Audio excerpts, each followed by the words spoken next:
তারেক রহমান তিনি কবর জিয়ারত করে চলে যান। এর পরপরই কিন্তু তারা এখানে এসে ফের অবস্থান নেন। তারা কিন্তু এখন পর্যন্ত একটি কথা বলছেন যে পর্যন্ত উসমান হাদির বিচার না হবে সে পর্যন্ত তার যে হত্যাকাণ্ড হয়েছে সেটির বিচার না হওয়া পর্যন্ত কিন্তু তারা এই অবরোধ এখানে তারা অবরোধ তুলবেন না, অর্থাৎ তারা এখানে অবরোধ চালিয়ে যাবেন। তারা কিন্তু আমরা এখানে এসে দেখছিলাম যে তারা এখানে নানান স্লোগান দিচ্ছিলেন, তারা এই হত্যার সুষ্ঠু বিচার দাবি করছিলেন।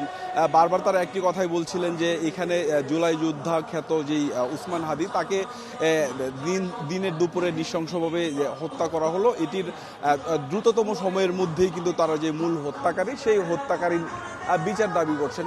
পাশাপাশি আরেকটি বিষয় যদি জানিয়ে রাখি সেটি হচ্ছে যে এই শাহবাগের এই জায়গাটিতে কিন্তু অর্থাৎ গতকাল জুমার নামাজের পরপরই কিন্তু ইনকিলাব মঞ্চের নেতাকর্মীরা এখানে আসে এবং এখানে এসে কিন্তু তারা এখানে অবস্থান নেন। এই অবস্থান এখন পর্যন্তই তারা চালিয়ে যাচ্ছেন।